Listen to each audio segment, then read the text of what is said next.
Hey everyone. Let's dig in today to this essay by Linda Martine Alcoff, The Problem of Speaking for Others. So I want to, at the very outset here, say a couple of things about the title, the Problem of Speaking for Others. Let's be really clear, what exactly does she mean here by problem? She doesn't mean it in maybe the sense that you're most used to, something that's bad that we need to get rid of, social problems, personal problems, etc. She means it in a kind of classical philosophical sense here, really. This is a philosophical dilemma, a problem in the sense of something that needs to be solved through thought, not necessarily just a bad thing. So you should distinguish, I think, between the problem of speaking for others and problems with speaking for others. And in fact, there are problems with both speaking for others and refusing to do so. So let's get into that distinction, to that dilemma. What she's talking about is, in particular, the dilemma faced by someone in a position of privilege in choosing whether or not to try to represent the position of someone in a lesser position of privilege. There are other and more general ways that her theories can apply here. In fact, as we'll get into, there's a whole theory of selfhood, a whole theory of truth and meaning involved here. But the most specific, and just trying to keep things kind of concrete for us at the beginning here, the most specific situation she's talking about is someone in a position of privilege facing the dilemma of whether or not to try to represent someone else. So what are the various problems facing that person? Let's talk about the problems with speaking for others. Again, not the problem of, but the problems with choosing to speak for another. The first problem is simply one of misrepresentation. You might just get it wrong. The person that you're trying to speak for knows more about their situation than you, so if at all possible, it's probably best for them to speak for themselves. The situations that we're talking about in particular, that Alcoff is concerned with, are those in which they don't have that option, those in which it's really you in the position of privilege who can speak and the other cannot. So the first problem is just one of getting it wrong, just getting the story wrong. The second problem with speaking for others, I think, and this list could go on. You could extrapolate this list. I'm just trying to kind of boil it down here. The second problem is just the problem of crowding out, the problem of occupying the discursive space that you are occupying in speaking. In a certain sense, discursive speaking, in a certain sense, attention, is a limited resource. And when you're choosing to speak in place of someone else, you are taking their place. You're crowding them out in a certain sense and risking silencing their voice. So I think the implication here is that, again, if it's possible for that person to speak for themselves, you should let them do so. The third problem with speaking for others, the problem with speaking for others, is that of more generally just reinforcing the structure of privilege, reinforcing the hierarchy of privilege with which you began, into which you stepped as a speaker. The implication here is that, if I, as a privileged person, step in to represent the situation of someone else who can't speak, well, that me speaking for them is only possible because of a certain gradient of privilege that separates us, and it's possible that me speaking for them and not letting them speak will just reinscribe that same hierarchy that already existed. The attention goes to me as the speaker, the prestige redounds to me, even though I'm trying to kind of offer it to someone else. So those, as I see it, are the main problems with speaking for others. Again, you could extrapolate that list. Let's turn to, on the other side, though, again, let's emphasize this is not just kind of trying to silence you as a speaker or as a person of privilege or as a person of some power. That's not at all what Alcoff's message is.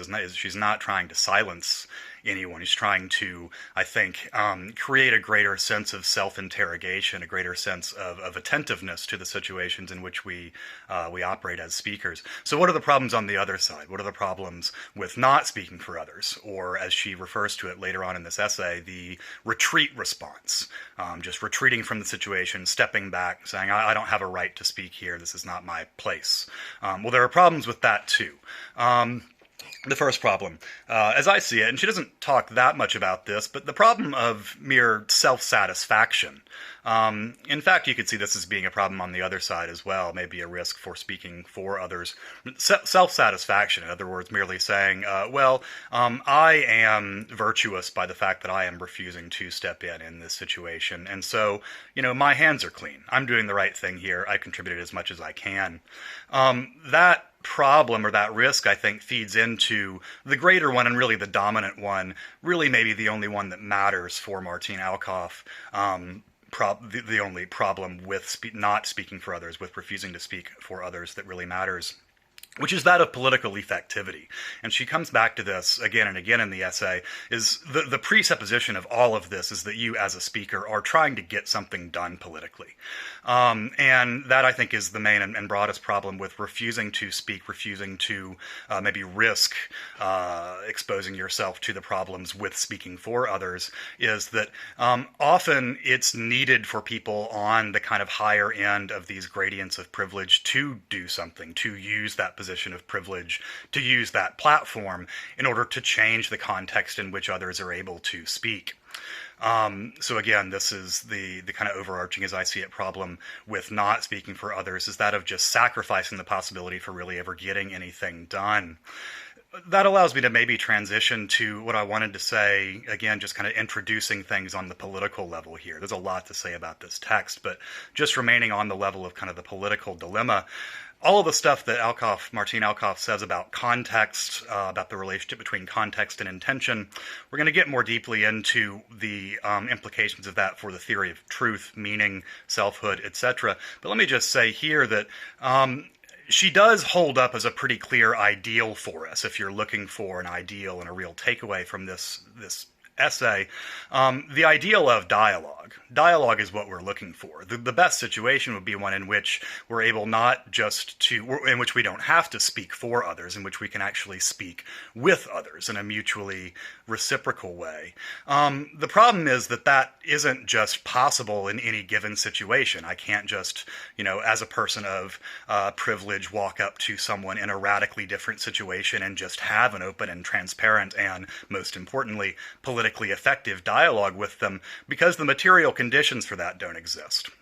And here's the point I want to leave you with in this first lecture here, is that as Martine Alcoff is framing it, and really it's true to a large extent if you look around at the political climate across the world, a large amount of political effectiveness, a large amount of political work, a large amount of what it actually consists of to try to make things better for or to empower underprivileged groups, less privileged groups, oppressed groups, a large amount of that is the shaping of context, is the attempt to construct contexts, to reconfigure discursive contexts, to use the word that Martine Alcoff does, such that dialogue is possible, to reconfigure them and try to reorient the structures of privilege that create their conditions such that dialogue is possible, such that conversations with different content are possible, such that different kinds of conversations are possible, such that different kinds of human connections between different groups are possible. That, I think, is the object here, and it can't merely be accomplished by a certain kind of speaking.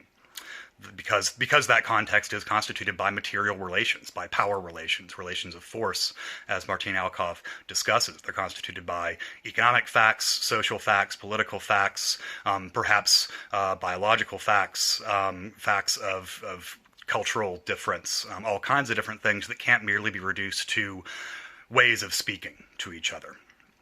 So, okay, that's an introduction here for Martine Alcoff, and I'll have more to say shortly. Thanks.